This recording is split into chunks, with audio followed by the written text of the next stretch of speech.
We are live. All right. So what was I? That's how short my attention span is. Like right before I hit that little intro button, I thought of something I wanted to say. By the time the intro was done, I already forgot what I wanted to say. So that intro is longer than my attention span. Yeah, obviously a hybrid goldfish that managed to get out of the water, evolve into a human in the shortest space possible, and yet you create magnificent art. What's weird is I even remember being like young and my attention span was like really long and really like if I wanted to sit down and draw even as a kid I could sit down and draw like a long time or work on something for a long time, and even then I like knew that was like a cool skill, I was like, oh cool. But then like the older I get it seems like it's shorter and shorter. I'm like, I did not think that was going to happen. I thought like it, and I don't know what it is, but I'm like, I noticed that like my attention span definitely is shorter. Such is Yeah, life. yeah, it's not so much attention span. Maybe it's just you forget what you're doing. Yeah, that's What was I doing again? that's part of it too. I'm Uh, sure I'm going to be doing something, but I cannot remember what it was.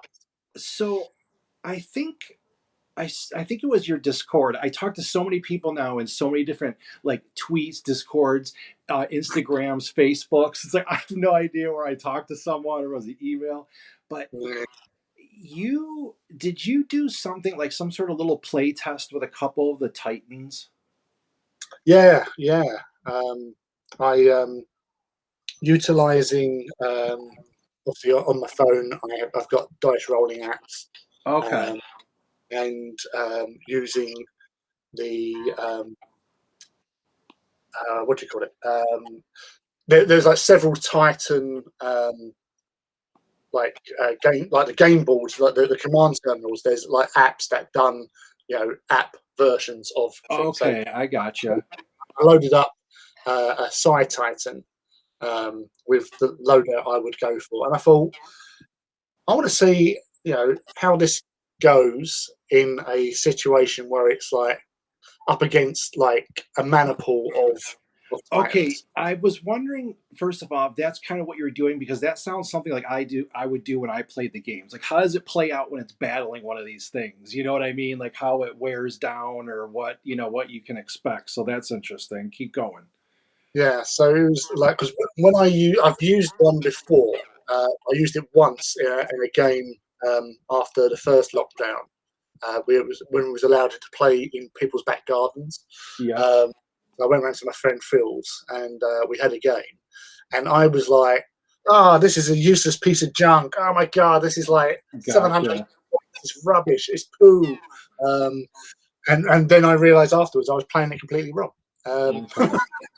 So like its main weapon it has, which is the really long name. I cannot pronounce it. Oh, I can remember. It's a two-parter. The surname, the second part is Tenebrae. I can pronounce that, but it's like Cicisorium or something like that. Tenebrae, which is its like Psyker cannon. Okay. And what I didn't realise was, and what I was doing, I was rolling to hit, and then rolling to hit a location, and then working out for that. So like you get 3 dice, it's strength 10, good range, and I was like rolling. I was using it like a normal weapon. What I didn't realise was that it comes with a keyword which is beam, um, Oh. and that basically means it's a template.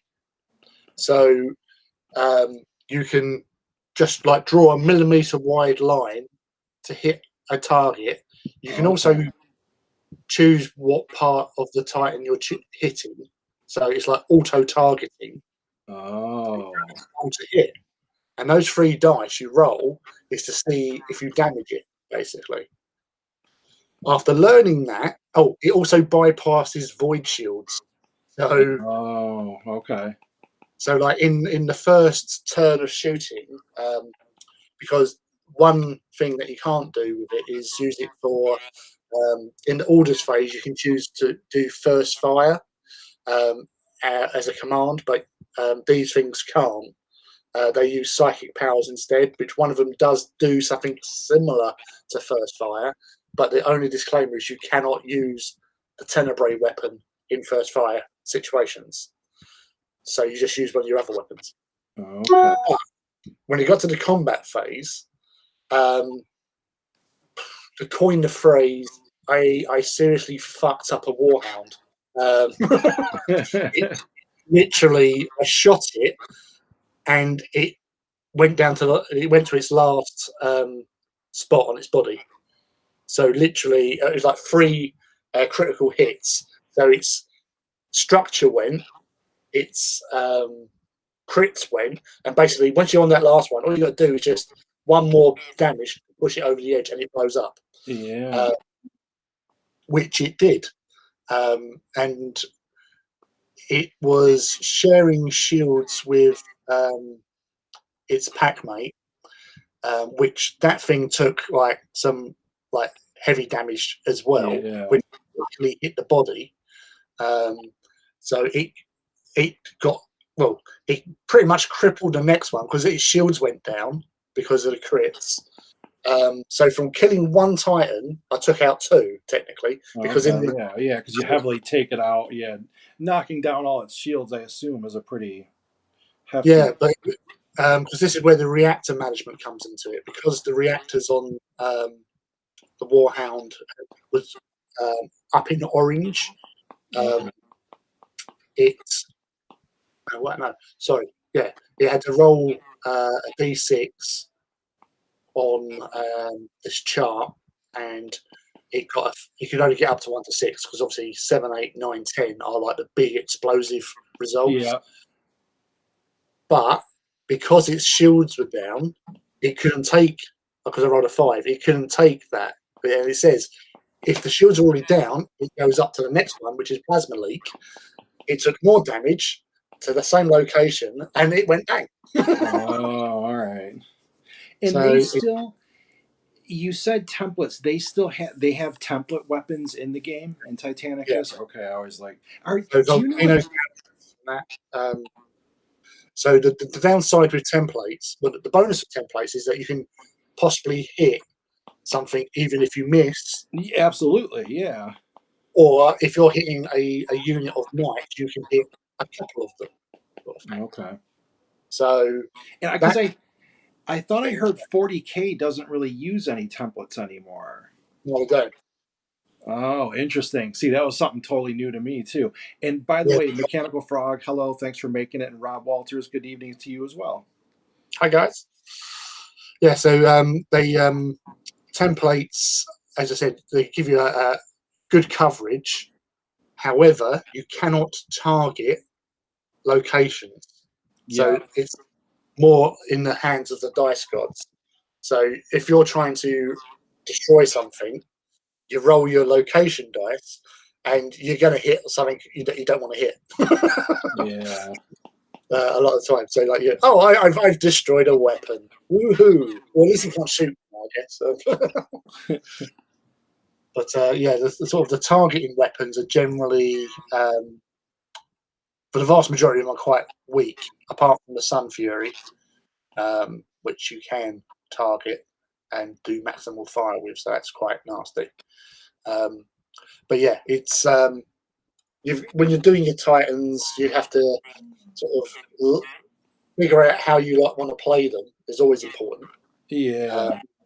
and then load them up appropriately to how you want to play. And then it's just obviously just getting a few games under your belt to Yeah, yeah. know which way to go. Huh. But yeah, but that side Titan, in both the games I did, as I said, and I wasn't being like just rolling off. I was actually imagining how I would play the opposition as me Yeah, against. that's I used to always play games. I didn't know like that's how I played a lot of 40K games. I would just make 2 armies and then kind of play. And I was like, as soon as I would switch sides, it's like I would only think of the next step, really. You know what I mean? Like sometimes you're a couple ahead, but you're like, okay, react to what the person's doing and like go with your strategy. So like those were good practice for me actually. Yeah, so it's like you just so it goes. You're playing against how you would play, like your own mindset. So it's obviously a good sort of, because you're trying to destroy yourself. Yep. But yeah, the Side Titan, yeah, it is very formidable because it can heal its structure as well, whereas no other Titan can. Oh, really? Yeah, so obviously, I took a little bit of damage in one game because I was the first one was against a Lupercal maniple of 3 Warhounds. So I was still like 100 points over the cost, but they get sort of more activations. So Gotcha. like you have 1 turn and they've got 3 turns, and it's the maneuverability and stuff like that. But when you're systematically killing a Titan per turn, it doesn't really matter. So it's just you sort of you weaken it in like in first fire or something like that, and then you shoot them with the Tenebrae weapon, and that will just mince Warhounds. As I said, if you get 3 good results, because to crit a Warhound is only like I think 5+ on a Warhound. Okay. So yeah, that would just take it down to its last point just take it down to the last dot. Yo, Hello, Eroos. Yeah, that's Mechanical Frog. I remember that in BattleTech, the aimed shot mechanic. did I dye my hair? No, No, I just pulled back. It looks like, yeah. tied it back. I How might let long it. have you had long hair? Oh, this current phase, I think, probably come up to around about 2 years now. Oh, okay. I'll go through a phase and I'll just cut it off, and then I'll just. Yeah. So last time before that, actually no, 2019. Yeah, 2019 before the last Titanfall. I had my hair cut a couple of months beforehand. So that would have been about May. So yeah, it's been about just over 2 years now. Yeah, it's been a long Looks time. It's been a long time since I had hair. I don't dye my hair. I'm quite happy to go white hair. I think just look even more awesome. Distinguished. Distinguished, awesome, badass pilot. Sanctified. Then I've just got I've only got one light on. I've got both lights on. So, but thanks for noticing. Not that I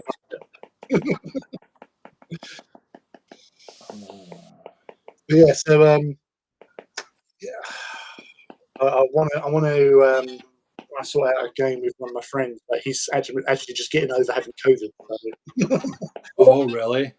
Yeah. So he's not been a good little bunny. Bless him. But one day, and I've got a Titan walk in about 2 weeks as well. So. You got to. Oh, yeah, that's like 2 weeks away. Okay. So today I was working on because I do some of the fluff behind the thing. Okay, yeah. So I was doing the prologue to the actual battle, basically.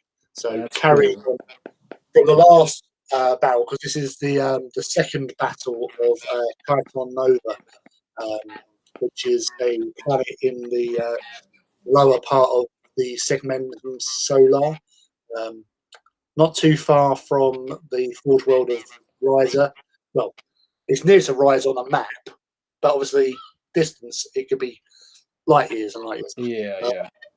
Right next door to a planet called Nikea, where a certain thing went on where Magnus the Red got told off and not allowed to be a psycho anymore. So I'd done that on the map. One of the actual Forge World maps, I actually put in Titan Nova into the actual thing, and I was doing these work on so I could actually like print these out if need be. Yeah. It looks pretty cool as it is. So it's just with a prologue telling what's happened from the last battle when the traitors got their asses handed to them. Oh, is And that what happened last time? The traders got whooped on. yeah, yeah. Well, I was there. Of course, I would. Um, so yeah, so it was doing that. One of the guys who unfortunately can't attend because he's getting married, so obviously he's got that to focus on. Uh, Oh, he's got his priorities. yeah, so Lydon unfortunately cannot attend, which is a great shame because he's such a great guy, and he has like 10 Titans, all painted up really, really nicely. The Yeah. Legion of Furions color scheme. Um, but yeah, obviously priorities. Like he's been trying to get married for ages now, but because of like global Oh yeah, I didn't pandemic, even think about it. Yeah, with COVID and everything. Yeah. yeah. So yeah, I was I doing didn't that, see it in Belarus. just print, writing, well, not writing up, but sort of doing again a thing to indicate the order of battle. So which legios were present at the event, sort of thing. Yeah. So it was just a nice little thing, just so people just go, "Oh, look, there was a Legio Mortis was there with 4 mana pools of Titans." Well, And yeah, something that big is it's kind of memorable for that to have what was that's a big event with a lot of people bringing a lot of equipment. And you know what I mean? To me, I'm like, all right, that's that to me sounds like something to be have yeah, some info because years later it's like okay if you start like playing it a few and then you look back on oh what was it like 10 years ago, you know what I mean? yeah, it was messy. Yeah, so I'm only doing the Saturday because it's a 2-day event. I can only do the Saturday, so Yeah.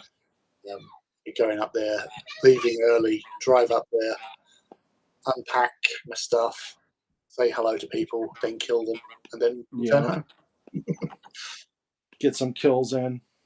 Yeah, well, you've seen my kill banner, haven't you? No, I don't think so.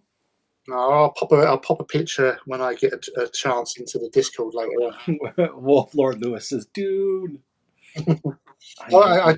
I have some Dune related news. Um, we can go with that. Yeah.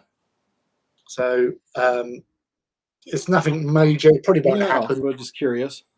Um, what's his face?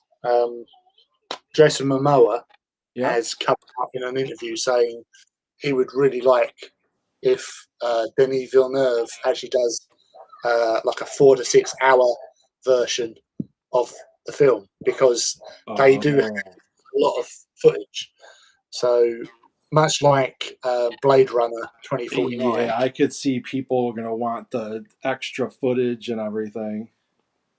but apparently Denis Villeneuve is not one of those directors that does director's edits or whatever. Yeah. Direct,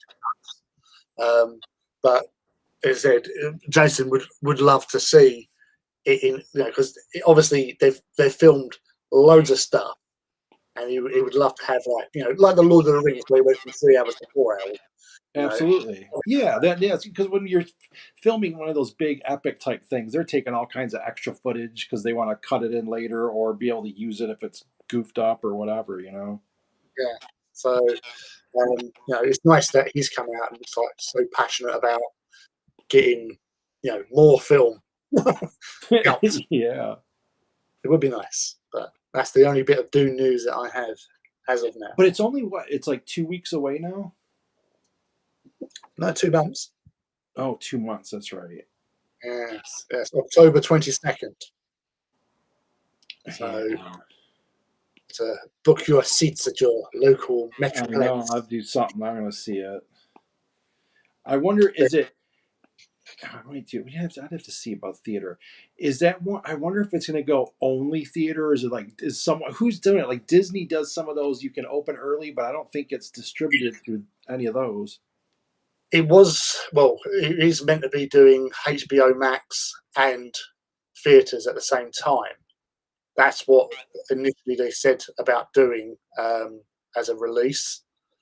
Um, Villeneuve, Villeneuve He's coming out saying he's got to really, you've got to really see it at a cinema in, what do you call it? What's the IMAX?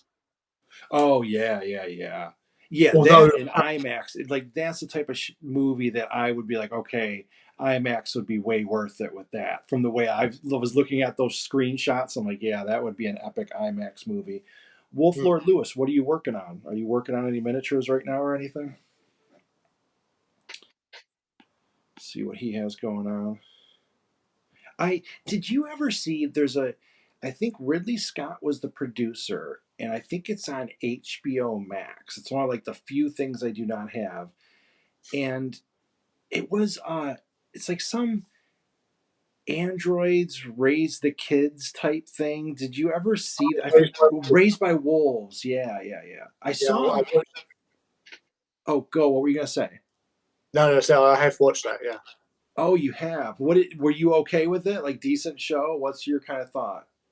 um, yeah, it's different from what sci-fi is sci-fi, but then it didn't really sort of stick with the normal sort of like sci-fi I tropes. got you. Okay. Um, but yeah, it was. I think as a story, it was quite interesting when they're like delving into the background and past of some of the characters and stuff, Okay. mother and father. But I think everyone was just like being maybe a little bit hard on the actors who are playing these robots because they're androids and they're Yeah, the first I saw the first episode because I think they had like some preview thing, like you could watch for free or whatever. So I watched that, and I was like, okay, I was intrigued, like I definitely would watch another episode to see what's going on. Oh, I got to put my special pen tip. stealth. It's going stealth, Yeah, people. going stealth mode. We have the technology. Red light comes on. Yeah, stealth mode. I'm in it. Yeah, it was Travis Flemmel who played Ragnar in Vikings. He was in it as he was Oh, that's right. like the sort of, there's not enough religious humans sect or whatever. Um, so he was. I was interested to see him out of Vikings sort of thing. Yeah. He went and again he done quite well in it. And I said I like it. Sometimes I can just watch things and just take it all in and just go, yeah, that was all right. As long as it's there's only been one one film that I know that I've never managed to actually watch and get through because every time I would actually fall asleep. And that was a film called Decoy, which had Peter Weller, old RoboCop, Oh. and Robert Patrick, the old T1000. And I can't even remember what the actual thing was going on. They were in No. woods stage, maybe running around hiding from hitmen or something like that. And for the life of me, I could not make it through. I tried like 3 or 4 times. I don't do that. Unless it's really late and I've been drinking and stuff like that. But yeah, I would try watching it, and it just bored me to sleep. Um, so yeah, Yeah. Wolf Lord Lewis is working on his Oryx. The Dominion. Okay. Yeah. So from the box set Oryx. Uh, Mechanical Frog says, I can see the sky today. Air must be getting better. Gosh, he's got to be by some serious fires because it's been a while. And have you guys seen the armies you can 3D print from one page rules? It's seriously making me consider pulling the trigger on a resin printer. I haven't seen them, but I've seen people talk about one page rules quite a bit, and I think for people trying to try out some other games and like someone like me too would eventually check them out because why would I don't know, one page rules, you're not all mired down in a bunch of stuff, and then 3D printing, it is half of the future, like just being able to print stuff. And then I don't think any of the companies now, some of the ones just coming up now, but I mean like, 8-year-old or 10-year-old or longer companies, they're not really positioned to take advantage of it because they're still, they've been dealing their plastic and their business model is built different.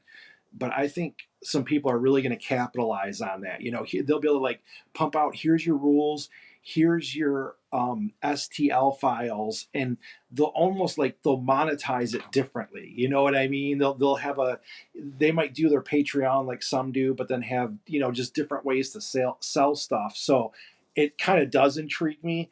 And I mean, I've like resin printers, maybe like even 5 years from now, will probably be super awesome. You know what I mean? Because they're good now. They're like amazing, and they'll be probably doing some crazy stuff. Yeah, it's like the ones that are out now. You'll probably be able to pick those sort of ones up in a few years' time for like 50 quid or Yeah, 50. that's exactly. Um, the prices are coming down because that's the way of things. If people are buying them, more companies will be making them, and because more Yeah. companies are making them, they become cheaper because they're all in competition. Um, so it's like with anything. But the thing with 3D printing is the way forward. Like, I've known it for donkey's years, and they were sort of doing it on there's a program called like Tomorrow's World, which was like a science type information program that used to be on the BBC, hmm uh, showing like the new stuff of tomorrow. It's like you're looking back at old episodes from the 80s. You just look back and laugh. Like yeah. oh yeah, we'll be going around in a Sinclair C5 and all that. A jetpack. I'm still supposed to Yeah, have my own jetpack, and I'm pissed about that still. hoverboards 3 years ago.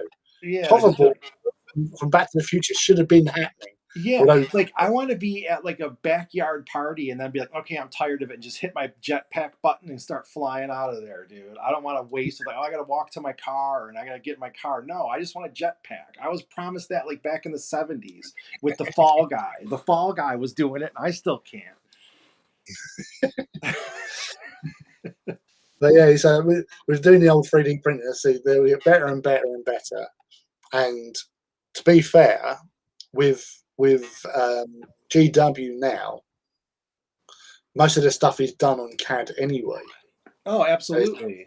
transferable as an STL file anyway. hmm What it's They going to should be, already be releasing like one a month just to release it as an STL file, and then people can print it. Like, and just do one model that's some little thing, and then just they should start. And like the other thing with that, I could never believe they basically didn't make the game in a digital form and then sell outrageously priced digital models one a pop. You know, it's like, so they'd be selling the digital things. They could probably sell them for like $10 and just make the game online. And if they were selling like, I know they don't want to get away from the physical ones because that's what everyone falls in love, but I definitely think you could supplement it. You know what I mean? Basically make like your own tabletop simulator, and it's like they could charge for, you know, whatever they needed to for the minis, and some people would buy them and want them. And oh wait, mechanical I, saw, that's what I think for 3D printing terrain. Like that's why I bought not a resin one, but the older kinds. Like, well, let me dip my toes. It was on sale at a computer place. It wasn't on sale. It was an open box, and so it was like ridiculously cheap. I don't even know if it was like $100. And I started using it, and I just loved it because I'm like, you can just make terrain and do endless terrain. And that's why I was looking. I'm like, man, if you had a game board now and wanted the pieces and like buildings, I mean, you could just 3D print all day and have like the most incredible game board. And not, I mean, the plastic on the FDM printers went up some, but I don't think like too incredibly much. You'd still have some good value.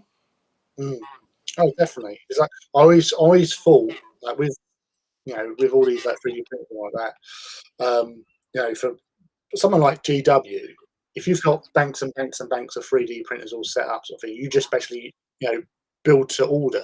Yeah. Uh, so somebody places an order, it goes down through the system. Next minute, it's being printed out, packaged and off. So you don't have to worry about storage as much because you're literally just going Yeah. from On demand, basically. yeah, on demand. So obviously they can print out stuff to having their stores. Um, but obviously as printers get more advanced, they're going to get quicker as well. And yeah, I think you're right. That's totally the way it's going because they're going to want to get rid of overhead and trying to hold on to boxes and not knowing how many you're going to sell and the hassle. And it's like, here you go, you can just print away. You know what I mean? Like ding, ding, ding, ding, ding. You know, especially when they're even better than they are now. Mm. You know, and that's the thing. It's like um, if they're doing it as uh, STLs and they're just selling STLs to people with printers, then again, you know, there's no packaging involved, so that overhead comes right out of it. Yo, Toffee Troll and Spook, thanks for swinging by. We're just talking a little about 3D printing. Who has one? If anyone's watching, do you have a 3D printer? Lee, do you have any of them? Like an older one or new? Okay. No, because Here, I believe with me, if I got hold one, it's not so much the STLs I'd be worried about; it's the STDs that I would actually invade. Because that's my luck. I will do something, and then suddenly, oh, I'm in the doctor's waiting for some sort of medication because I got an yeah, STD. the the I enjoyed I enjoyed messing with this. It wasn't as bad as I thought it was going to be, but the only problem I had is like every once in a while it would either overstick to the plate or it would lay down the first layer on those type of printers and like all peel up. And so like I had to like I would start a whole layer and then I would stop it once the whole bottom layer was on. I would peel it off and then I would restart again and it would all stick good. And so you kind of got to keep an eye on them, but I should fire it up just to start printing terrain again. Because I mean, it really, for just making a crazy board, like you can print a ton of terrain for, I don't know, $30 worth of material. You know what I mean? So I was like, I'm always tempted, like, okay, just fire it up and start printing some more stuff. Yeah, no, I've got a couple of friends who've got the 3D printers, Hmm. and I'm actually looking to get one of them to actually print us off a M41 pulse rifle. Um, Yeah. so you know, there's all that stuff there. Right? You can get everything like Etsy. You go onto Etsy, the amount of 3D printing companies there that are printing off sort of like cosplay stuff. Yeah, Uh, I haven't looked at. I should look at Etsy more. Like, I don't really look around for much of the 3D printing. So I mean, I come across it, and tons of people will share it. Like for the Rain in Hell group, you know, there was just a ton of people sharing, and I was like, wow, some of these are just such fantastic sculpts coming out of places. You know, it's amazing. so my friend who I do my yearly Star Wars weekend roleplay getaway. Yeah. Uh, he just posted a picture of a ship that he's made, which he uses 3D printing, um, and this is basically where are we? Oh wait. Let me pull you up on the big screen. Hang on. A B. Oh yeah. So he's basically like got that printed off and he's painted it all up. The size of that bloody thing. I know. See, that's cool. I know that's what I mean. It is just awesome that it gives people the ability, especially like that's the one thing that really makes me regret not learning more 3D is that you can just, you know, if you had the sculpting, you know, digital sculpting skills, it's kind of like, you know, basically unlimited, you know, whatever you can make and then technically pull off for how it's formatted, you're good to go.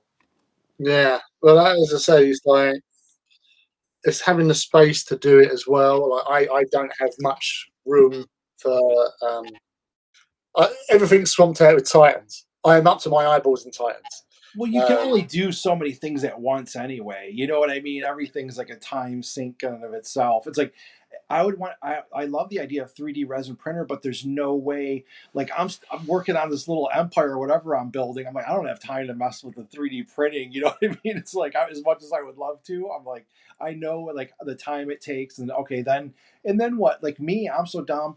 I'm not even like half painting what I do have, and I'm like contemplating a resin printer. Like, how stupid is that? You haven't painted a miniature in 30 years, and here you are, like, yeah, I should get a resin printer. Like, what? No, you shouldn't. Man. Like, there's you're the last person who needs a resin printer.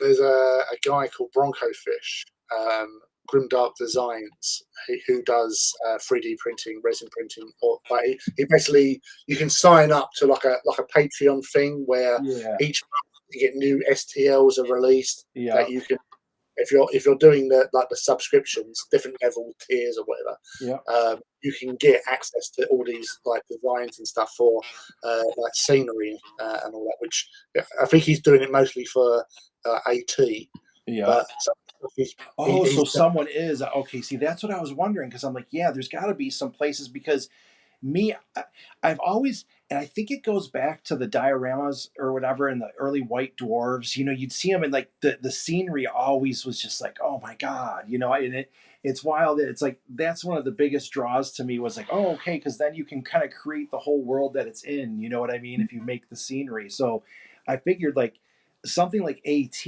where it's that scale, you could get away with all kinds of crazy buildings and stuff like that. Well, he's done a train in scale, so like train with track, like Yeah. walls, buildings, generators. He's always even done like a drop ship type thing, like cargo Yeah. shuttle for it, or whatnot, which is called a Samson. A Samson. Um, but yeah, it's like he's gone full on with designing all this stuff, and obviously Good for doing him. the thing. So he's cool because obviously with like the GW stuff, like I've got quite a sizable amount of Oh scenery. yeah. Um, but some of the stuff there, like Forge World don't do the boards anymore. Like they started doing like the resin like AT gaming boards. They don't do them anymore, and they've got very few bits Oh of. yeah, I seen some of those. Okay, I know which ones you mean then. So that's probably the whole global pandemic is not probably helping No, them because resources like resin I know is really hard to come by for all industries. for sure. So they've probably been affected by that as well.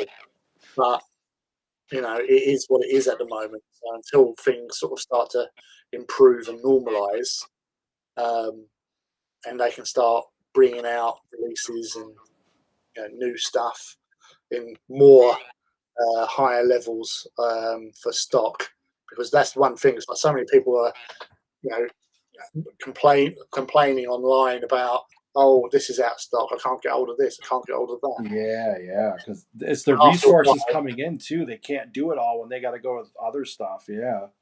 yeah. But sometimes when some people might just forget the situation we are still in, you know, Yeah. England opened up. Oh yeah, everything's we've had Freedom Day, um, but there is still a virus out there. People are still getting ill, Oh yeah, things are definitely tamped down for sure. Yeah. and making believe that it is better when it isn't is just Yeah. It's crazy. not like yeah. A lot of times you people just want it to feel normal. You know. I can understand that. Yeah. It's understandable, but you've got to be pragmatic at times. It's Absolutely. Like, yeah, I'm just laughing. The ones, the ones that got me was like they showed pictures of like Lollapalooza here, but I'm like, mm, okay, I don't even.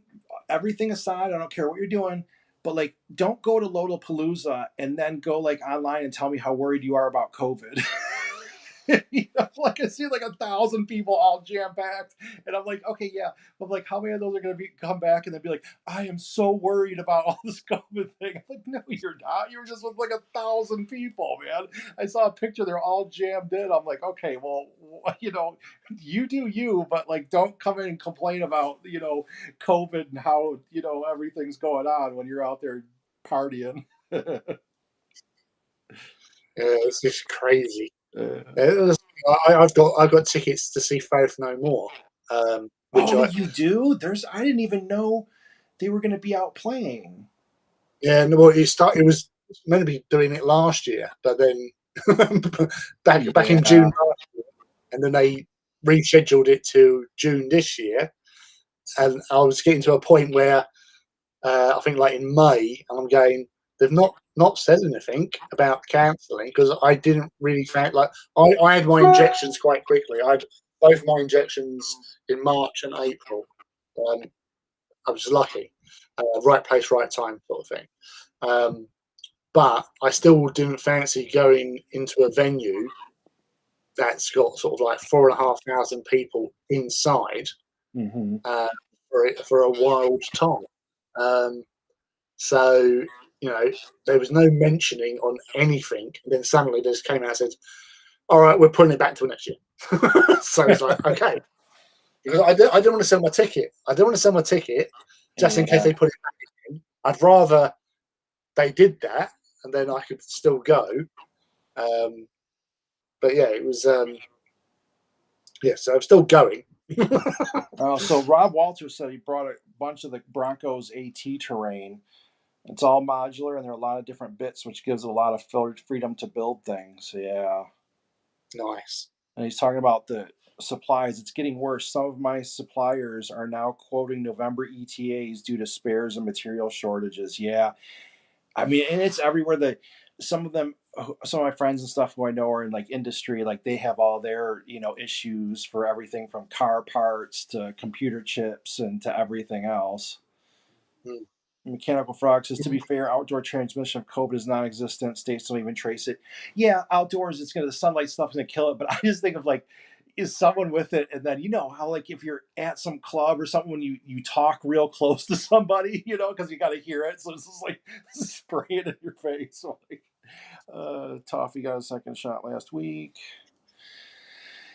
Yeah. Yeah, well, it's. I think we just have to just ride this out as best we all can. Really, Oh just yeah, I be. mean, there's not really you can do. It's like do your stuff, and then whatever. Don't It's going to be a long. I was afraid it was going to be a long another winter, and I think it might be. And that's why I went out golfing. I think it was yesterday, and I wasn't going to go. My friends, you can go. I'm like, I got stuff, going on and everything. And then he's like, remember last winter when you said it was a long winter and you wish you could go out and do stuff? He's like, well, it's winter soon. And I'm like, oh God. I'm like, you're right. I'm like, I'll go. I'm like, I'll just go golf. And I was glad I did afterwards because I need the I get Yeah, it's so hard for me like to want to work out and not. I can trick myself if it's something like golf or if I went to play like racquetball or play something or whatever, but like to just go work out is like no, I can't. Like it just seems so lame to me. I'm like, but if I do like okay, well at least golf I go do some activity, like play something or whatever. But that stuff's so you, expensive you, too now you these walk the days. course. You have buggies. What was that? Do you walk the course if you have buggies? No, I right now I could walk. We'll take a cart with like the four of us because then is usually like four of us will go, and so to keep it all, everyone can get to their ball and all that. But yeah, it's getting to the point where I was like, well, I should almost just start walking. I think if it was two people, we would probably walk the courses in the morning. Yeah, I but I'm envisioning you like Charlie Sheen and Michael Byron out of Dennis Hesler out of Navy SEALs when they go golf in the cars and they're playing Thin Lizzy. oh The yeah, boys, I remember that boys, part. get down. Woo! Rob Walters, ride it out and build more Titans. Yeah, that's about it. It was like it's like ride it out. Yeah, I've only got four. I've still got four Titans that have yet to be built. Um, so that's a Warbringer, two Reavers, and a Warlord. And I recently did a trade Oh um, with a friend where um, because I have quite a few large sort of armies and yeah. stuff, and I'm just thinking I'm not getting to play all these games, all these armies, so it's probably best if I start downsizing. Yeah, yeah, yeah. And my friend Simeon is a massive tank head. Like he's got a huge like 40k tank collection already. Like he's doing like a full proper tank company with all the little you see in the books where you have like the free command tanks, then he goes down to first squad, second squadron, third Yeah, squad. yeah. He's done that on steroids. Oh Um, God. but I had a particular tank. which, to be fair, is my favourite super heavy battle tank, which is the Arcurian pattern shadow sword. You can't get it anymore. Okay, yeah.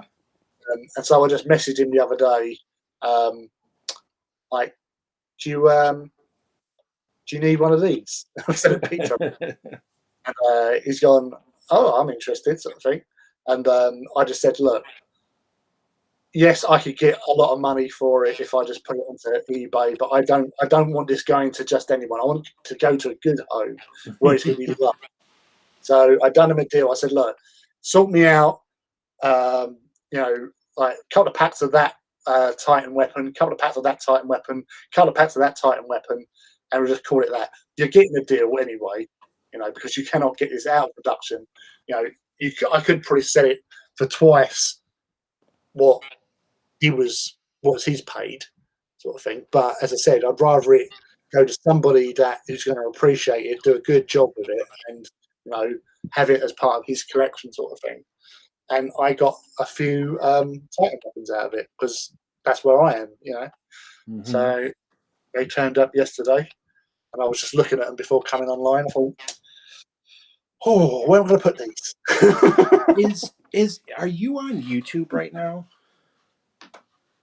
I What am think I on YouTube? no, I mean I don't have the normal YouTube up. Hang on. I think we were lagging for a second and it's spinning on the one thing, but I don't know. It's, It, I've got it. I'm on YouTube at the okay. moment. Whether or not I'm up to spec, but I seem to be. I'm just. Going. I'm going to refresh this and see.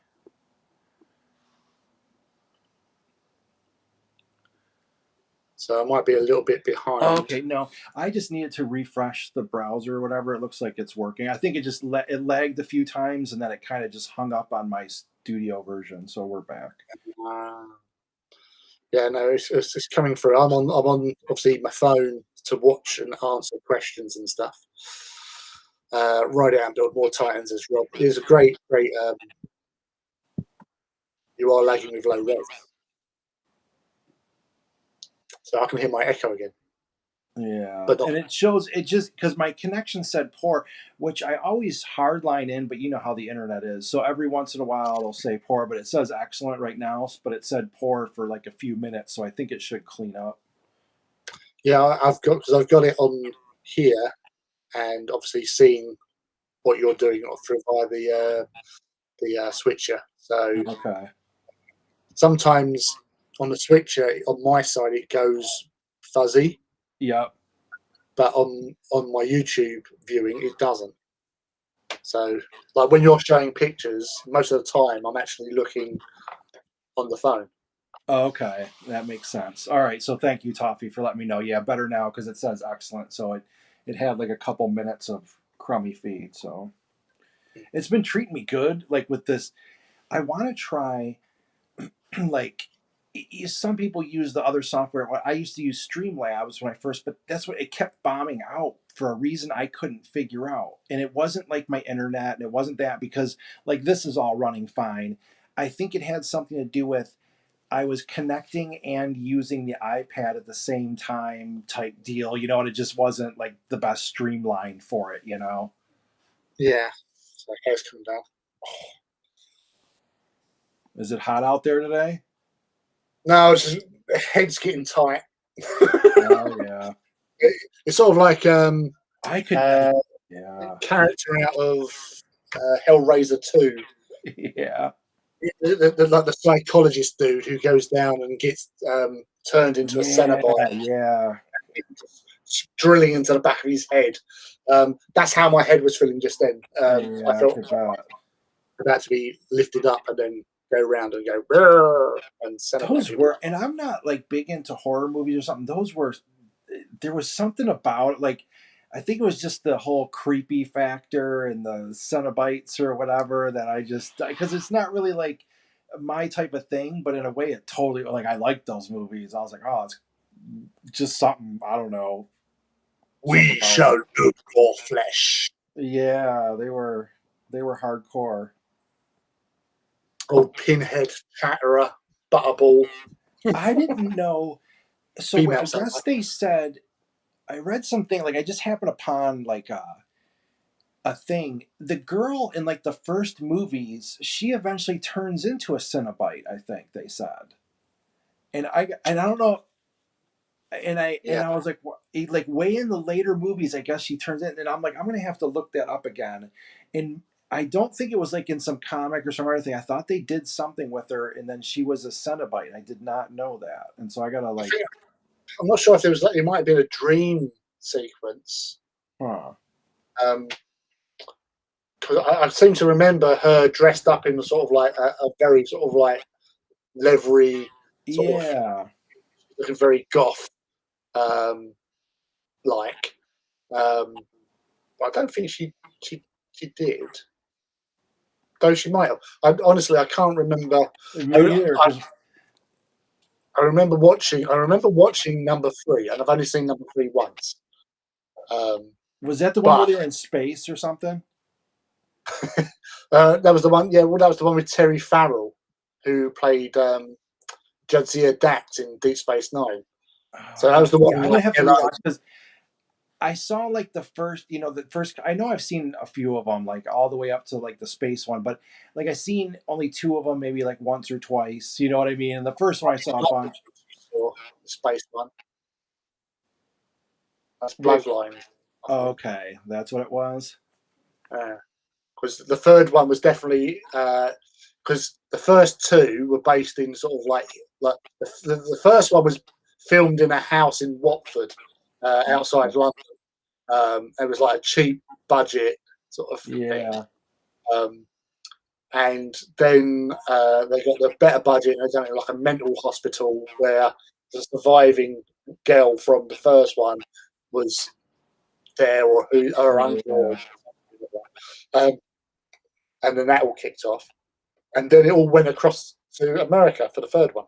Um, so and they got Terry Farrell involved and yeah um, and there was death.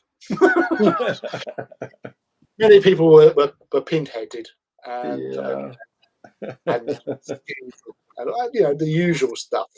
But yeah, the whole sort of background to Hellraiser, you know, it was really quite rich, especially like because in the third one you delve more into um, Pinhead's actual the person who became Pinhead. yeah. Who was like a Wasn't it World War I or something like that? That one was cool. It was trippy. I was like, okay, that was creepy, weird. Yeah, cool stuff. but you know that was pretty interesting to see, like him just sitting there in some sort of shelter somewhere playing with the box, and Yeah, then I remember that part too. it's getting pinned. Yeah. uh, Stuff. But yeah, he was you know he had a lot of sort of like background going for it. And also, he did have like the comic books as Yeah, they well. did a lot. They did a lot with it because they were. They went to town with the Is pain it? and suffering. Wait, no, wait. Oh, this is AOS. I gotta remember who this is. I figured I would do this one. I think this was released in that Dominion or wait, what box set? Whatever one the one box set for this. So I was like, oh, it's probably a good YouTube keyword. So I was like, I'll do this one because it looks cool, and plus it might be one that's actually a good keyword for me. Yes, it looks you know looks it reminds me of the bears from not the Oh yeah, his Dark Materials um, series. I gotta. The Svalbard Bears with their armor. I know something about armored bears. That's always cool to me. Hmm. But then I I could actually never put it in my army because then I'd be like, oh, I don't want my bears to die. Like, it's like yeah, I Red get too Bears are attached to fake plastic bears. I'm like, yeah, I can't be watching the bears die on the battlefield, man. That's not cool. So then I like like, awesome unit. I can't play with it because of moral implications. I actually text my other half the other night. Said, "Oh, could you was, could you go to the cupboard and take some bears out and put them in the fridge, please?" And she went, "Sure, but I don't know if they'll like it." And I thought, what? And I didn't realise I'd put bears instead of beers. Yeah. But the bears did get in the fridge. Oh, the one that used to get me was playing like 40K or some of those games. In 40K, I had some great like stories of survival through my like little units, and then I'd like be scared to put him in battle again because it was like, oh man, you performed so good if you go out like a punk this time. So it was the weirdest thing. It was like this total made up nonsense thing that only to me, but it was still like pressure to put him in the battle. I'm like, that is wild. Like, Well, that's the thing. It's like you get a model that like performs so amazingly that you just go, "I'm going to do a little bit extra work on you. You deserve it." yeah, yeah. And then you do get a little bit protective over it. No, don't. That's what was surprising. Like, I'm actually protective of this thing. Yeah. So like your whole battle plan evolves around this one. Yeah, yeah. One like little scrub blood claw. It's like, okay, man. Go get him. Yeah. And you like, beat him up. Just so Yep. like I'm going to him Don't separately. shoot at this guy. Dun, dun, dun. You got any special plans this weekend? No, just the live stream on Saturday, as per normal. Dun, Um, dun. yeah, that's it really. That's my week. I look forward to Wednesdays and then Saturdays. I know. That's what today I was like, okay, it's like a good day. It started out all rough for me, and then Overton joined my Patreon, so thank you very much. And I'm getting back to kicking some stuff off there and a proper schedule. And then I was messing with. I don't have any of them up here. I can't pull them up right now. Just sketching out some different shirt stuff, and I was doing this All one is right. super rough, but I was kind of like, I'm kind of digging the concept, and it's so over the top. But I'm like, you know what? I'm like, I'm gonna do a range of things because I don't like loud sometimes, and then but artistically I love loud. So it's like this weird conflict of like, how would I like a loud shirt? And I'm like, would I? So I'm trying to convince myself like, okay, what would you think would actually be cool? Like if you went gaming and be like, all right, would you wear something like that? So that's what I'm just trying to like come up with a bunch of stuff. So I'm like, all right, work on a bunch of stuff, see if you like any of it, and then keep it in a pile and then go through it. You you, you mentioned loud shirts, and that was the actual name of my mate's dad's band. Was the Loud Shirts, and they usually, like, they were like not as tribute act or anything. They just like played Yeah. various rock and that sort of stuff. Done some like multiple gigs, and at the time I was at college, and like so my mate Spencer, whose dad it was, um, and like our whole sort of friend group, basically used to turn up to gigs, and like myself and another friend of mine, Greg, we had this thing where we would just get up and start dancing, you know, Yeah. right near the start, sort of thing. Like, you haven't had enough to drink, but we would just get up and start dancing because as soon as somebody starts dancing, others will start dancing. Yeah, for sure. We used to do that, and we got our group of friends got nicknamed the Ecstasy Club because we were just going. They thought you must be on drugs or something, and so from that, me and Greg actually created characters. So at the gigs, we would turn as I can't remember what his name was.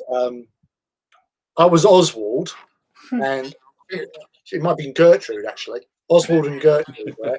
Oh, and the whole thing was our characters were like we were from the 70s, so we'd dress up in 70s outfits, Yeah, yeah. run onto the dance floor and just like do John Travolta, and then start dancing in the most outrageous way, sort of thing. All like wigs on and stuff like that. And we had a whole backstory to Oswald and Gertrude. And like Greg used to dress up as Gertrude, so obviously long wig and Yeah, you know, yeah. dress and stuff like that. So and we just went from there, and that was all because of the lounge shirts. So we'd wear Hawaiian shirts as well to the gigs. Yeah. Oh dear. I know that's a good reminder to make sure I do more stuff. Do more Even if get a it's as cult, simple as wearing a loud shirt. yeah, get a cult following. Yeah. I So got that's some. the thing. When you turn up to like events and that, and suddenly you see somebody like from my point of view with the Titans Owners Club. Last year's Titan event, there was a couple of guys over there wearing Titan Owners Club T-shirts. Yeah. So I see him and go, "Hey, you're a Titan Owners Club, yay!" and all that sort of stuff.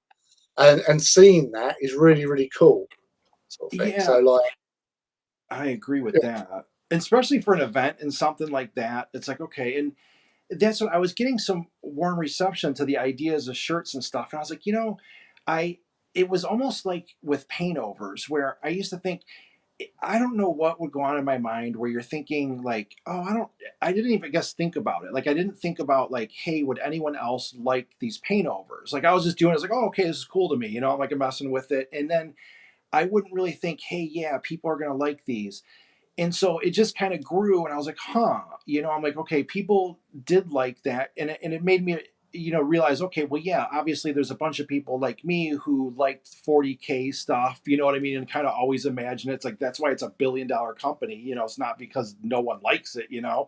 And so then that kind of transferred over. I was like, all right. And then like even with shirts and merchandise, I haven't really put anything out yet because to me, I'm like, I think the biggest thing is like I don't want to give anything stupid to someone. It's like I like it's the same with Paintovers. Like I try to do it really good so it does their models justice, and like I don't want to give someone that I wouldn't like as far as like a shirt or like even a mug or anything. It's like I got to be something where at least I'm like, okay, there's some cool stuff I like about this, and I can see where it fits and whatever. So that's kind of where I was. I'm like, all right, and I at least downloaded like the templates and that, so I have a good template for making the shirts, and then you have to make them kind of like in pieces, and there's other stuff too. So I was learning like the sizes of like, okay, here's what goes on the front, here's what goes on the sleeve, here's how you can connect them in weird patterns, because like if you paint what's on the front of the shirt, the sleeves is a separate piece of material, so you got to line them up, and stuff like that. So I was figuring all that out. Hey, Spook, what type of rant have I stumbled upon?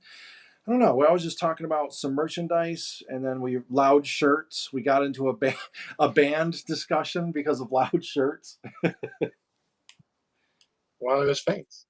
No, Yeah, I turned up to one of the Horus Heresy weekenders wearing a T-shirt I bought from probably like Redbubble or something like that. yeah, It was like a Raven Guard T-shirt and that. So I'm wearing it. I'm like, oh yeah, I like this. This is really cool.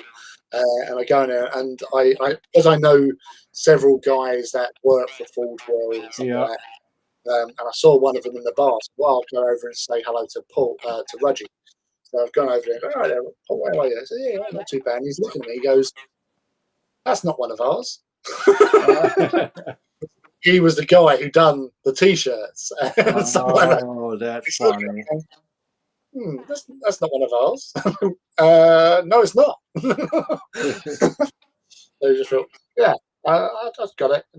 You didn't have anything in my size, so I got this one. Yeah, and that's why, and two, like it helps me be more active with the community. I kind of like just gauge what people might be interested in, or seeing it a lot. And what's weird is I have like no T-shirts with anything really printed on them. Maybe one or two from some event. But what's funny is I'll watch you bring on older T-shirts. Like, oh, that's cool. I'm like, why don't I have anything like that? So it's just this weird thing where you never have it, and then you see them. I'm like, yeah, I would totally like, especially if I was like live streaming. What's weird is I'll do some drawing, and I got the one guy, Oscar Lars, who's a painter. He sent me one of his shirts, and it's one of those weird little things where I'll just be like, yeah, I'm gonna be sitting around doing my stuff, so I'm gonna put his shirt, I'll put his shirt on, and I just kind of like it. It's like you got some other artist stuff, so it's almost like a little bit of extra inspiration or whatever. It's weird. So I was like, oh yeah, I gotta do some stuff. bands. Yeah, well, so it's all about the merch. It's all about the merch. So 10 awesome points. If anyone can come to us with what's this from?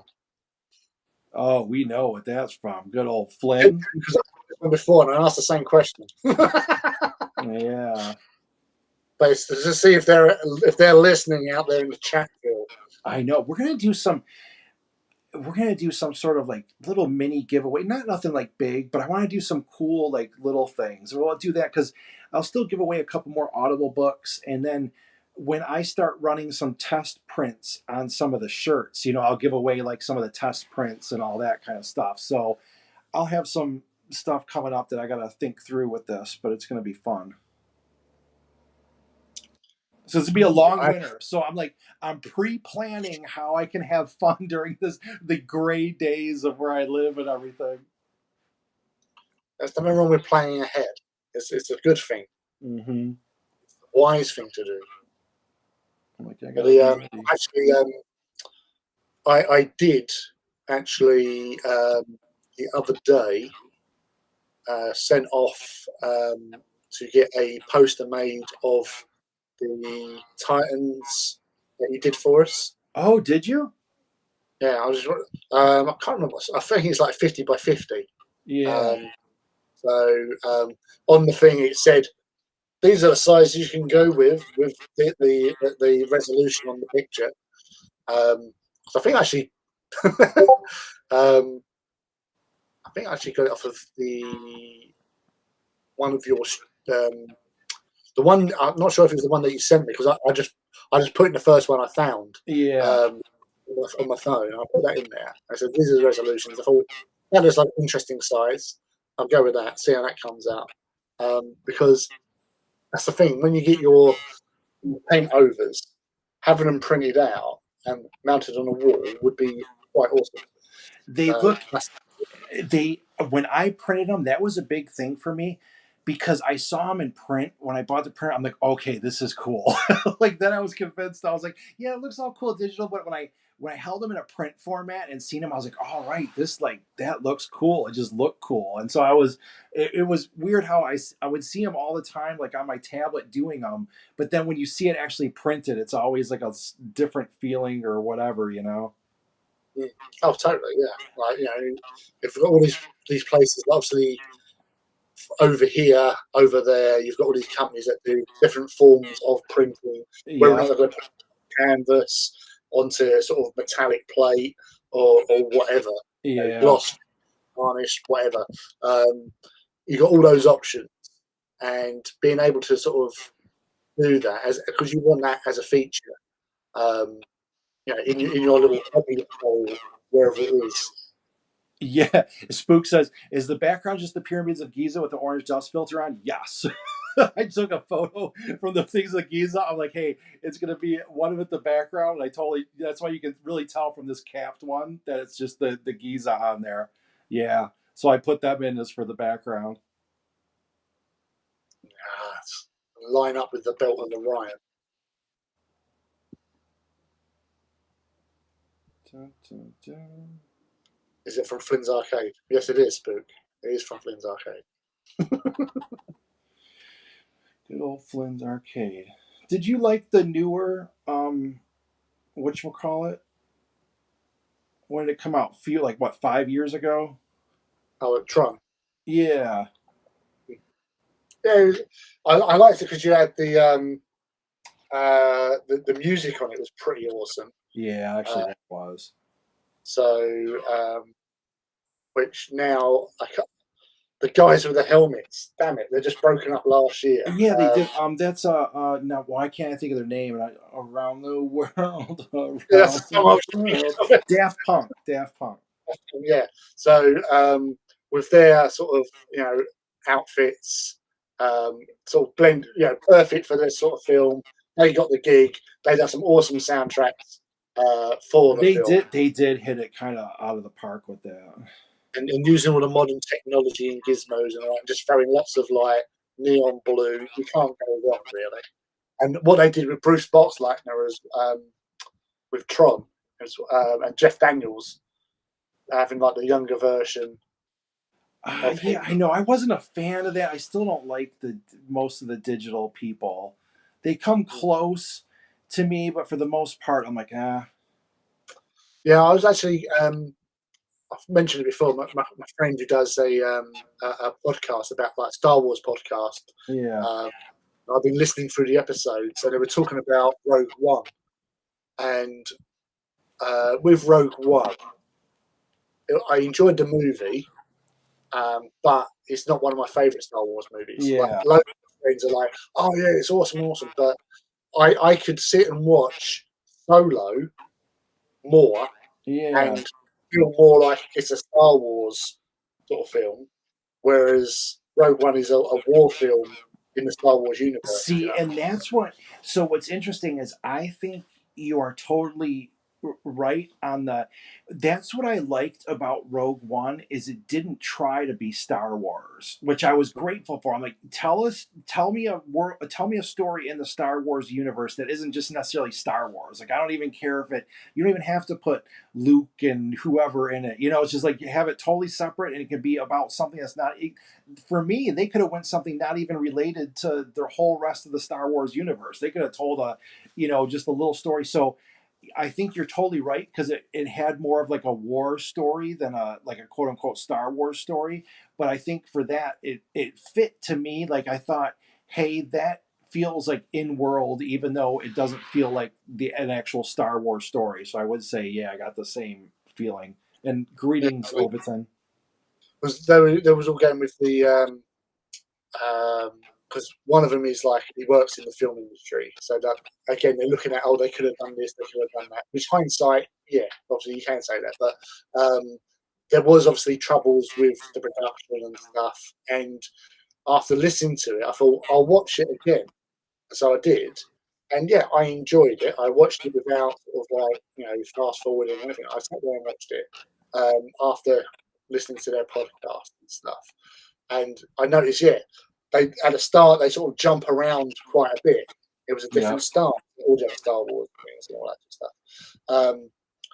But yeah, I enjoyed it. So it's not something that I could watch immediately again. I would No, need no, I hear you.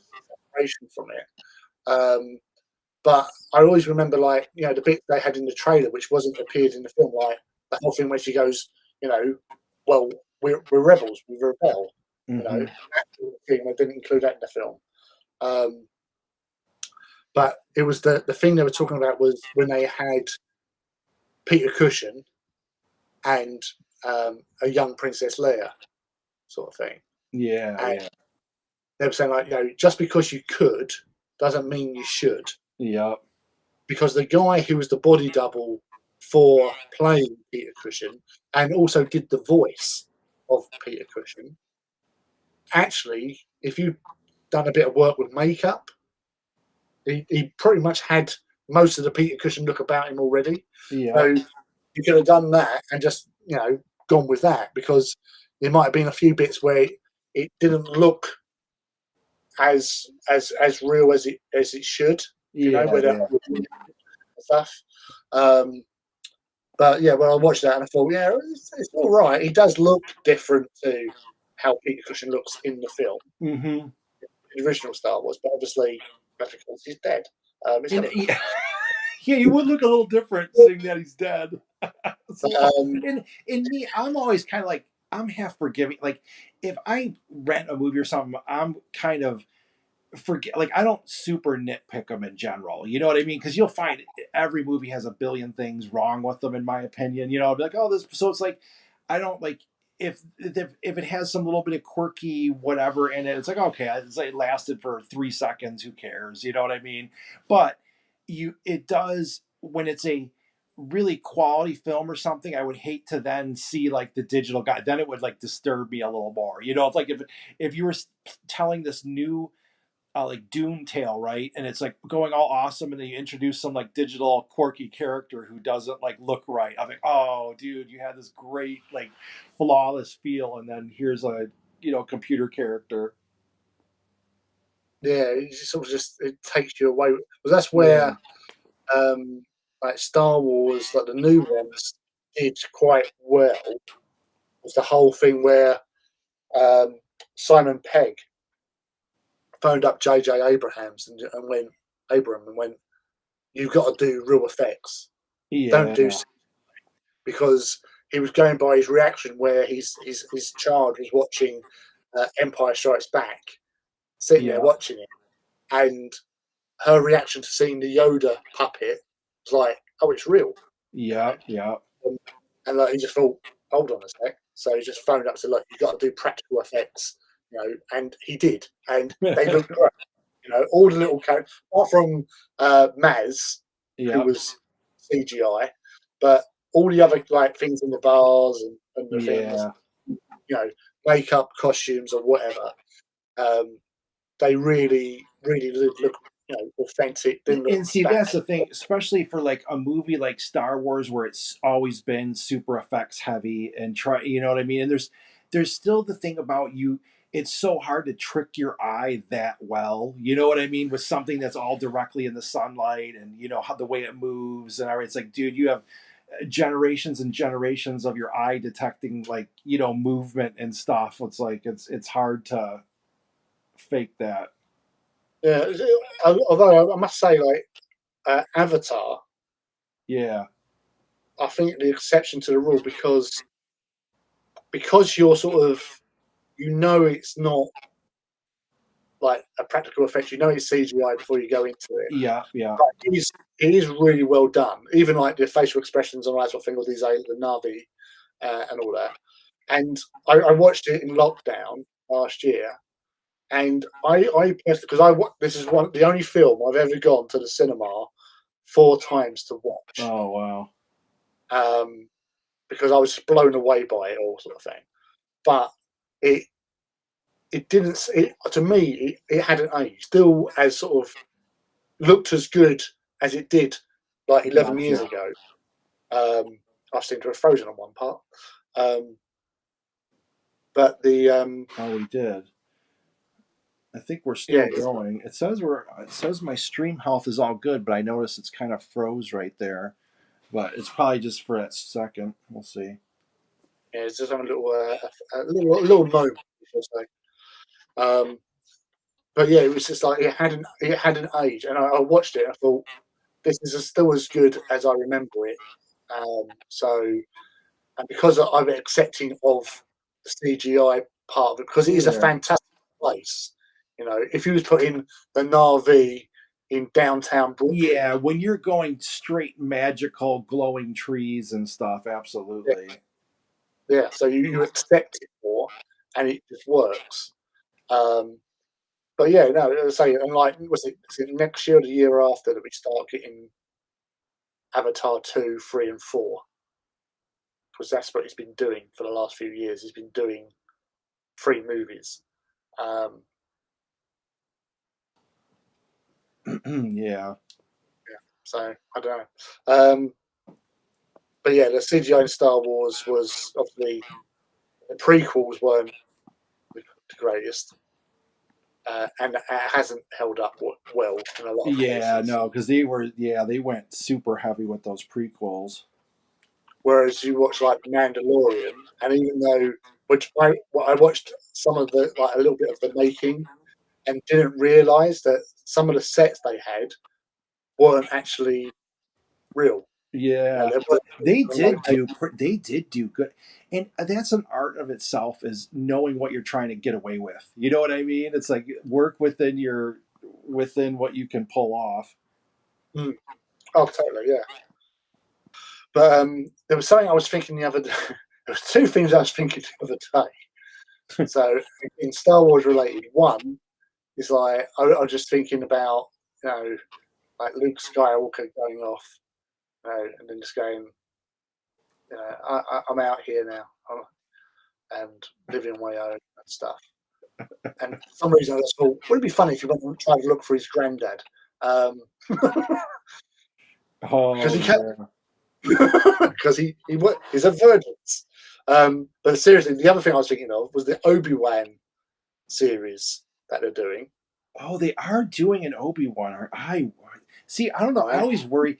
I guess I'm one of those people who always is like, oh gosh, you're gonna take something and like overdo it, and I don't know why. Like, because I don't even care. It's not that I don't care. Like I would want to see it good, but you see how a lot of times they're just trying to do something just to do it. But that being said, like I really like The Mandalorian. You know what I mean? And there's a lot of the shows where I was really surprised when they did the Marvel did the Thor movie. I was like, I was solid, like because I was like Thor. I'm like, how are you gonna pull off a Thor? And like I read the Thor comics a lot as a kid. I was like a big collector way back in the day, and I was like, oh man, you're Thor. Like I was all and that was ends up being one of the characters I rather enjoyed, you know. And I was like, huh, okay. I'm like, they did good on that. Yeah, there was the because that's something as well. Like with Thor, because one of my favorite Marvel movies is Thor Ragnarok. You know, Oh so yeah. Taika Waititi. Um, but James Gunn with Guardians of the Galaxy, he's just done Suicide Squad, I know and the from Suicide might be good with him doing it. well, that's what I'm hearing. Like my friend Greg, he's like homicidal of over how much he loves Guardians of the Galaxy, and but he saw this yesterday, went to the cinema to watch it, and he's come out of it just going that for a DC movie, that was awesome. It's like they've given Oh, good to James know. Gunn I didn't free know it was reign. actually being seen. Okay. Yeah. So and all the people I've seen um, on social media that has seen the new Suicide Squad are all coming back saying it is awesome, and they really enjoyed it. So that's it pays to James Gunn is probably the right person to have in a Yeah. situation. Obviously, he's now also coming back to do Guardians of the Galaxy 3 as well. And Um, because a movie like that is such, I can't even imagine the planning and everything that has to go together to pull it all off. And like you're filming stuff in front of a green screen of like long scenes and spaceships and you know what I mean? Like you gotta really have it all together, man. mm. Oh yeah, so if you've got the actors who are like, if they're used to working that situation, that helps. But Yeah. again, like going back to um, my friend's podcast when they were talking about the prequels, Star Wars prequels, you know, everything was pretty much green screen, and Yep. that affected the actors because um, when you've got again like some of the guys who were speaking about doing Dune, the new Dune, they're all Yep. saying that all these sets just add to the realism and they can Absolutely. actually get into the Yeah. character, believe it. And if they believe it, they can make you believe it too. Yes. Whereas if you're sitting in a green screen and you're trying to look at Jar Jar Binks' head, which is a tennis ball with a stick, Yeah. you know, it's not going to work. But yeah, sorry. The other thing about Star Wars, sorry, I was thinking about was that with the Obi-Wan series, how cool would it be the last scene? So it goes for a couple of seasons, and the last scene is from the viewpoint of Luke Skywalker opening his eyes, and he's got Ben Oh. Kenobi. Hello there. Oh yeah. Something like that would have been awesome. Um, the prequels are underrated. Um, they are, and for that generation in particular, a lot of that generation, like who was like kids at that time, Yeah, enjoyed. they would love it. I could see them absolutely loving it. And I was I did not when it first came out, I did not like who's the guy who played Darth Vader. I did not like that Christian. character. Yeah, he annoyed me. So I was like, this is the and I didn't like the way and I thought Natalie Portman was always a good actress and I don't know if it was their combination. It was like such dead acting to me on some of that. And not but now that part I didn't like and some of it, but then overall I dug the story. So I was like, okay, that was a Star Wars story, and I'm like the icing on it may have been off in a few places or whatever, but I'm like I got the chunk of a Star Wars story. That's why when he sold it and Disney kicked it off again and basically retold the first Star Wars story. I was like, oh, I was bummed out because I'm like, that's not. I really wanted to see what George Lucas had in mind for his 9 movies, right? So I was like, all right, I'm like, this dude started his Star Wars and he did his whole thing, and I wanted to see the dude's story. I was like, okay, I'll if some of it slides off or I like more than others, I'm fine with that, but I still want to see what his story was. And so then when Disney bought it and basically retold that first story, I was like, oh, I know this isn't what George had in mind. You know what I mean? And so that kind of what like it kind of bummed me out for like the latest 3 because I was just like, oh, I don't, it's just not. It lost its like flavor to me or where it was going. There's still some cool stuff in it, and I still think those movies were okay, but for me, it just wasn't. Kind of like just didn't gel with the other ones. Yeah, no, so the thing is, like with the prequels, I think it suffered because of the whole use of CGI in there, and there was like the whole Anakin Padme love story. When you look at it, is a bit dodgy. Yeah, yeah, How things get progressed, and the thing is, they actually got Carrie Fisher to come in because one of the things that Carrie Fisher used to do was like editing and like script writing and stuff. yep, And they got her to come in to make it more real.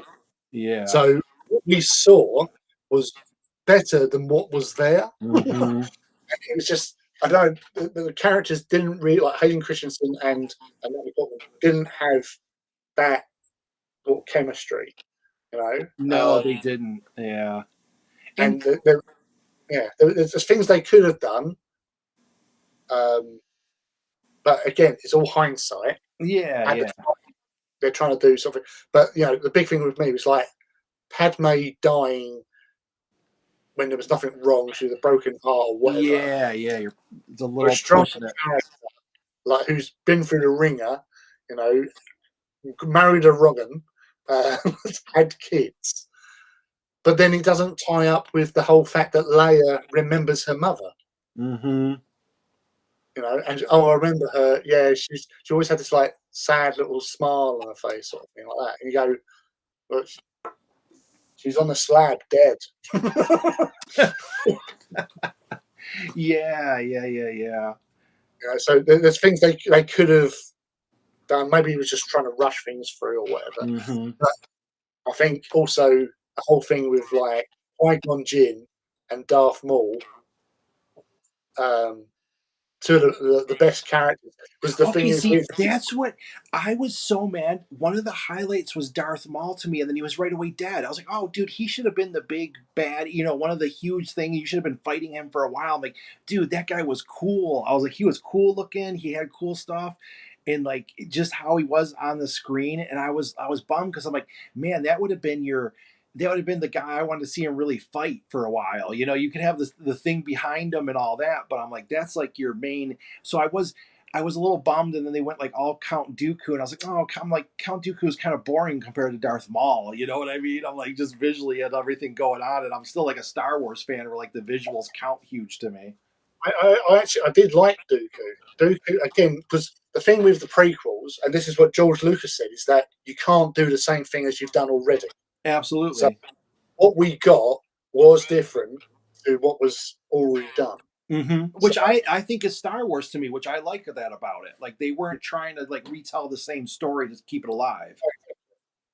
but I think it might have been obviously it might have been better if Anakin, like Jake Lloyd, was probably a bit young to be Yeah. Anakin, sort of thing. It would have probably been better if he was a kid slightly older, like like 10, 11, because he was like 7, 8 when he filmed it. You know, Yeah. that's a bit too young. Like if it was a 7 or 8 year old girl who are slightly maturer than boys, we all know this. Like Dakota Fanning when she was that Yeah. Yeah. age, she could pull off a role, whereas boys not so much, sort of thing. So if Anakin was slightly older, because then the age gap between him and Padme is one thing, that Yeah. was Yeah. off. If they done more work with the whole relationship to why she sort of, started to have feelings for him. Like, he was infatuated. That's fair. That's not a Yeah, problem, absolutely. But for her, like an older woman with a young, because like Anakin's like 18 in Yeah.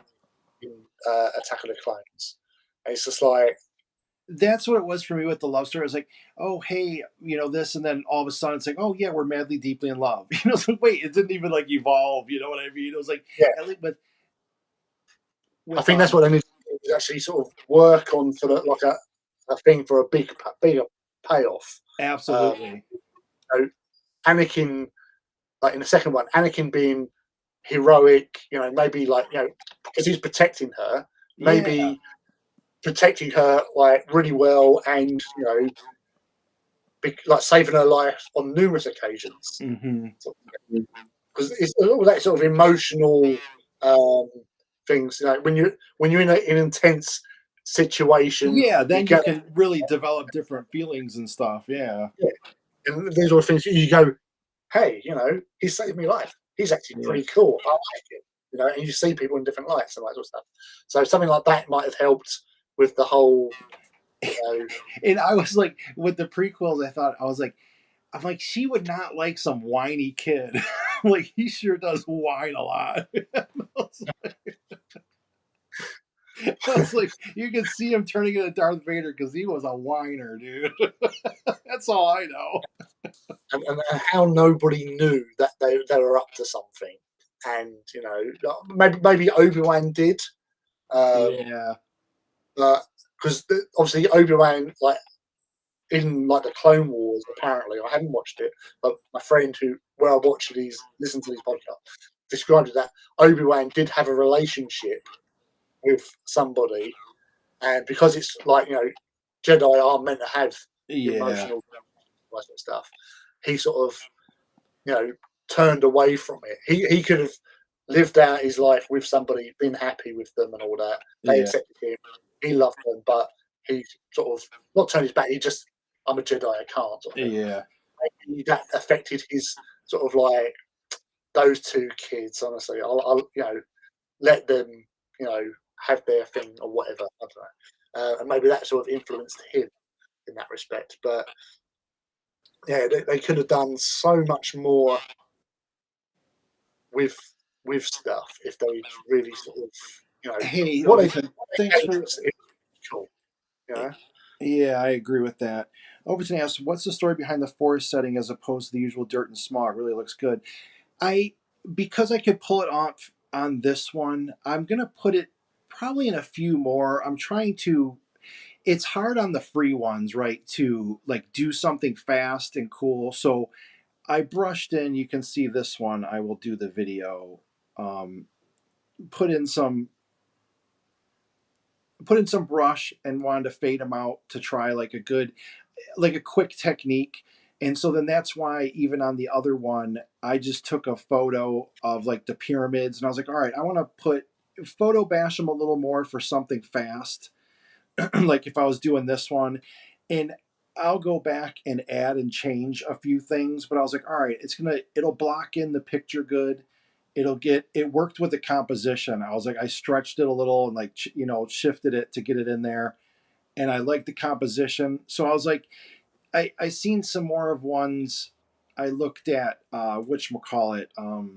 They did them for the books. They used to do them for the one game books, and they probably still do.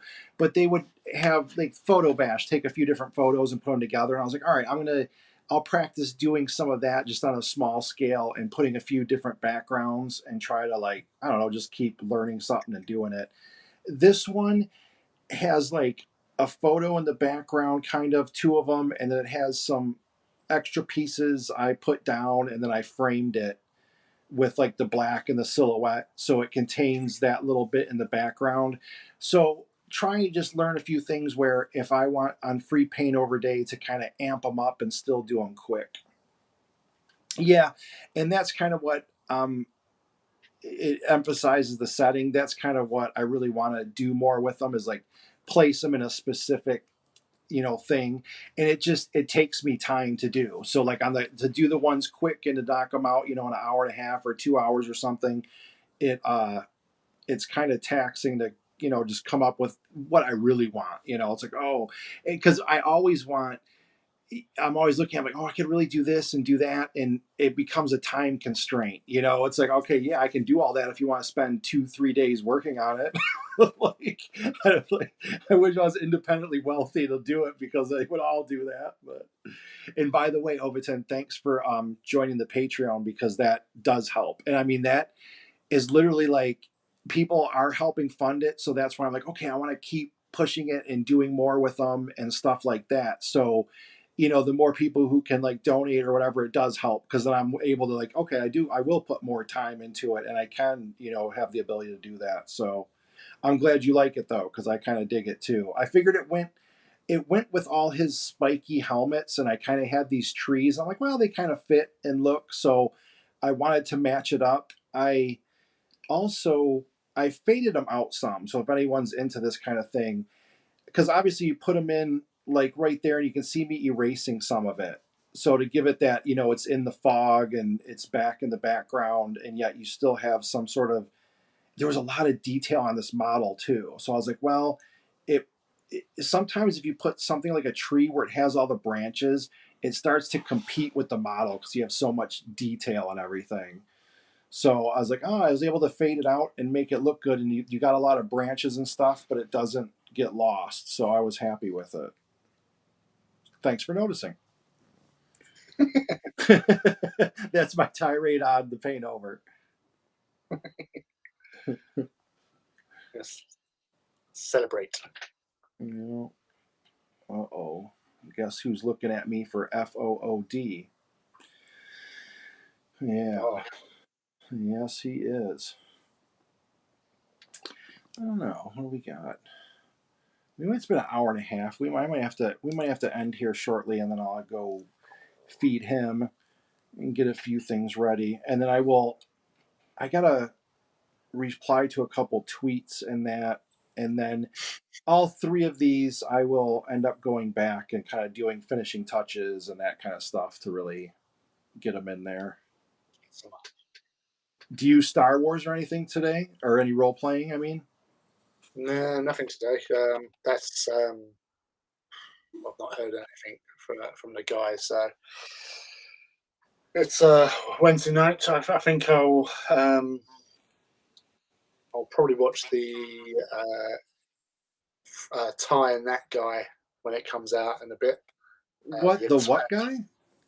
Ty and that guy's podcast, video, broadcast, Okay, whatever. okay, cool. By Ty Frank, who's the creator of The Expanse, and Oh, Rob really? Chatham, who plays Amos. They do a video um, thing on YouTube each week, and what they do is they've been watching through from the start and talking about each episode, but then they'll either have guests on or talk about other stuff, and then yeah, it's about an hour long. It's fun. It's interesting. Yeah. Yeah, I'll have to find some more of those. There's a couple things I found on YouTube. I never like used it much, but every once in a while I'll stumble across, something. I'm like, oh, I'll watch that, or something. So I'll try. I know there's a lot of like awesome podcasts and everything out there that I gotta like finally look into. Friendship Yeah. Onion, actually quite good. What was that? The Friendship Onion. Okay, I'll have to look into that. It's actually Dominic Moynihan and oh Billy Boyd, who played Merry and Pippin in Lord of the Rings. Okay. So they're both living over in LA now. So they do their video thing. Their last episode, it's a two-parter, but they had Stephen Colbert on there Okay. Yep. because obviously he's a big Lord of the Rings fan, and they went on his show a few weeks back to obviously advertise the Friendship Yeah. Onion. Elijah Wood's been on there, and Richard Taylor, who's one of like the guys who work with Peter Jackson on the special effects side of things and stuff. But Spook. I it's don't. I don't think I have one or two maybe somewhere, But if do you have any painted Night Lord, Spook? Like, get one, submit one, or I don't think you're on Twitter or anything. But if you have any that you painted, you stop in here a lot, so you can on the website. I have my email address that you can send to or whatever. But if you have a Night Lord pick, like send me a couple, and I might paint them over on the stream. Make sure it's a So white background, an interesting angle. yes, and I'm growing my list of stuff for the photography tips because I keep that's why I picked this one. This one was a great photo to me. I love this photo. Like that nice low angle, and he had it coming out, and I was like, all right, that one is really cool to me. So when I play with it, it'll It's low, you can see the spice on the sand. yeah. I was just like, have some good stuff, and so I'll give me a chance to mess with it. And we on for next weekly. Oh yes, yes. Every Sounds like a good Wednesday, plan. I'm nothing if not consistent. Well, good. So then that's both of us. That's probably why we're on. I don't even know. I put this was episode 25, and I'm like close enough. It's probably past that by now. I think Well, episode. I can't remember. yeah, it's up there. So thanks everyone for joining us. Overton, thanks again for joining the Patreon. I appreciate it. Spook, if you have any painted Night Lords, drop some off to me. I will check them out. And everybody else, appreciate you taking your time and hitting that like button and everything. So see you next week. Check out Lee on Saturday. What time on Saturday? 8 p.m. BST, otherwise known as 3 p.m. EST. All right. +1 if you're in Europe. That's very true. I never, but love the look of them. Yeah. All right. I'm going to end it now, and you all have a